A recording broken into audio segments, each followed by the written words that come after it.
Every year, millions of people in the U.S. are affected by mental illness. In fact, suicide is the second leading cause of death among people aged 10 to 34. Babette Canacari lost half her family to suicide, and she's doing everything she can to shatter the silence on the stigma of mental illness. But first, Babs and her daughter Kayla tell us their family's heartbreaking story. And a warning, some of you may find this segment triggering.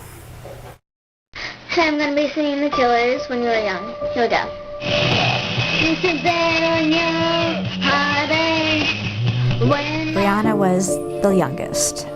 She has an older sister. And Kayla was about 6 when Brianna was born. And she was so upset because she was a girl. I, for some reason, just thought, like, I want a brother, and then she came out and she was a girl, of course. So I was a little sad and mad, but then I got to hold her and stuff, and then it wasn't so bad. Brianna always, of course, wanted to be her big sister, wanted to be around her all the time. They were very close when they were growing up. I think every picture, they're always together. I was more shy and she was very outgoing. She liked talking to people. Like, she would go up and talk to anybody. She had a very sensitive heart, something about her. She's just so contagious. Chris was such a selfless man. Family was everything to him. Me and the girls were his life. You know, it was really fun watching like comedy movies with him because his laugh was just infectious. And he was the one who tried to hide if they stayed home from school. And he was kind of more of like who we went to like for fun, and we wanted to like, you know, learn about stuff. He definitely taught us a lot of stuff when we were younger, so. Yeah, I had definitely heard of the choking game before. Whenever I was younger, I had even done it with my friends. So what they are doing is using restriction. You get a euphoric high and you feel good. If I would have known about that, I would have talked to Brianna about it. You will die. Okay, so we just had dinner with Uncle Dean, and we are leaving now because we celebrated Kayla's graduation. Was it good, Brianna? It was really boring, but the food was good. It was summertime, Brianna just got out of school, and so I just asked her what her day was like, and we just chatted, and it was nothing to be worried about. Went out into the hallway, and my mom was banging my sister's door, and I was like, well, what are you doing? And she's like, her door's locked, and Harley, which was our dog at the time, he's barking, and I can't get the door open. And she had 2 doors to her room, and so my dad was trying to open the door on the other side.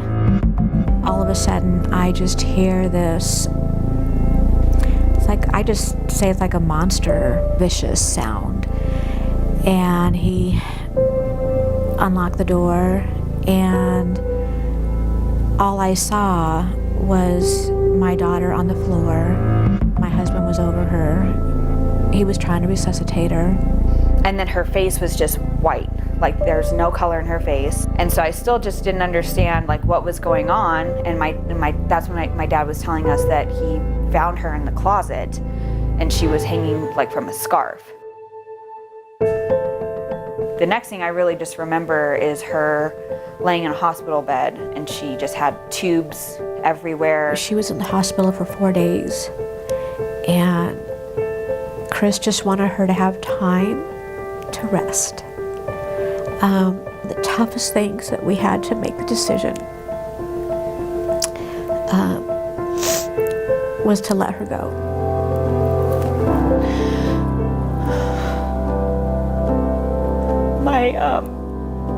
My dad took it the hardest. It broke my heart so bad to see him like that. We tried to get past it. I think that me and my mom were able to do it, but my dad wasn't able to get past it.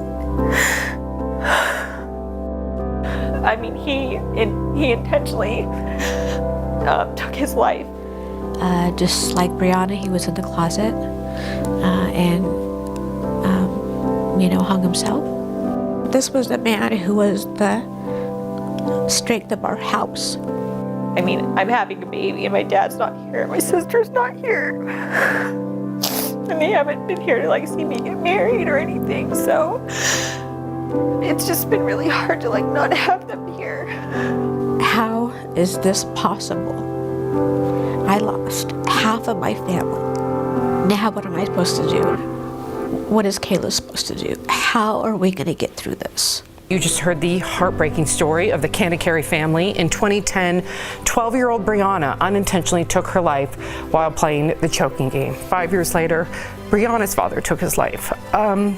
Today, we got matriarch of the family, Babs. We are so grateful that you have the courage to be here today.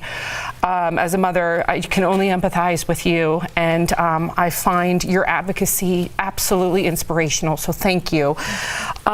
I have to ask you, it's been 10 years, I can only imagine 10 long years. To some of our parents, viewers out there who are also grieving, how are you doing in the grieving process? It's every day, and it's something different.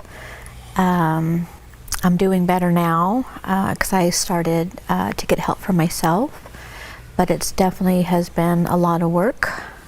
There's a lot of parents who are still unable to work, unable to get out of bed, so it has definitely been a journey. If they're watching, if you don't mind me asking, what was that help and how long did it take you to receive that help?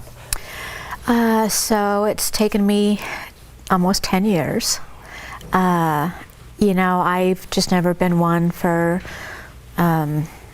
prescription medication or anything like that. And it's just me, I'm just afraid of that kind of, just of anything. And so I was really proud of myself that I kind of traveled the first half of this journey without. Wow. But I found myself in some very, very dark places, and I knew if I didn't do something, so I was at my gynecologist, of all places, and I broke down. Yeah.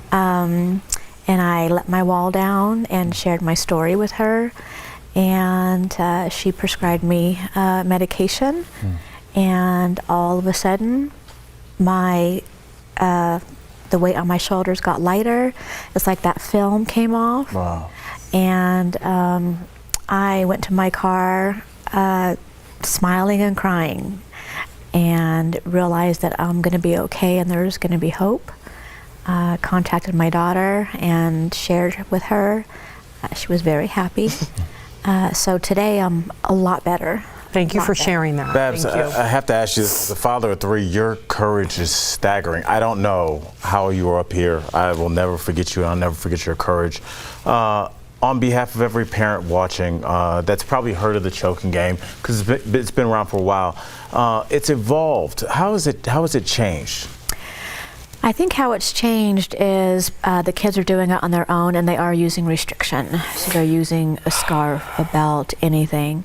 And the other thing is you're basically having dinner with your family, and your child is like, okay, Mom and Dad, I'm gonna go do my homework, and you're okay. And that's when they're doing it. They're not doing it in secret. They're not doing it when no one's home. They're doing it when everyone's home. And it mimics adolescence, so they're irritable, they don't sleep well, they have headaches, and they sometimes will have marks around their neck. Wow. Okay. Wow, that's important to know. Thanks for being here. I've been on antidepressants for 15 years, and when you said the film comes off, I know exactly what you're talking about, so bravo for doing that. And I think Brianna and what's your husband's name? Chris are here today. Bravo. Really proud of you. Our DBL Nation is very honest with us, and some of them might struggle with suicide. So I just want you to sort of take a moment back and say, what do they need to know? What can they do? And if it's today or any day, they'll remember this moment you spoke to them. What would you say to them? You know, it's a cliche, and I think that's what we have to do as a community, is just to say the words, I need help. I need help, and I know they are the hardest words to say, and it took me almost 10 years to say those words, and there are people who care about you, and it's okay if our brain is not feeling good. It's okay, and it's okay if we're not perfect, and you know, we have to embrace who we really are, because so many people are hiding behind social media. Yes. And this is who it happens to. Wow. Yeah, it is okay to not be okay. Yeah. And it is absolutely a gift to ask for help. So thank you for sharing your story today, Babs. Again, we all commend you. And to our DBL Nation, if you'd like to learn more about Babs' cause, please visit thebrieproject.org. And also, here are some resources to help anyone who might be struggling, or if you know someone who is struggling, please reach out. They need help. Man, hi, sorry, I'm having a moment here.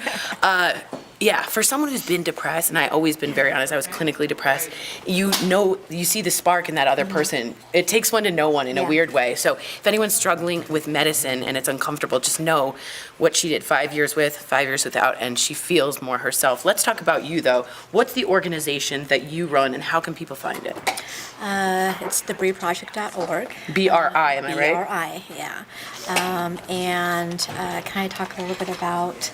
This floor is yours. So the one thing that I'm very proud of this year is it's going to be our very first Mothers Bereaved retreat. Wow. So it's in October, and I'm so excited about that. We have 7 moms that we are going to help, so I'm really proud about that. We focus more on the families that are left behind, but of course, reaching out as well. Wow. To be honest, I think what we forget to think of is, yes, the immediate, but then the ripples effect of the family. How long until you felt like you again? Do you feel like you again? I'm a different me. Okay, that's fair. Yeah. There's a whole different you. Yeah, I'm not at all who I was before. Wow. But I am, I guess, finding myself, and I'm finding myself every day. So it's just, I'm still tucked away inside, but I'm a different version.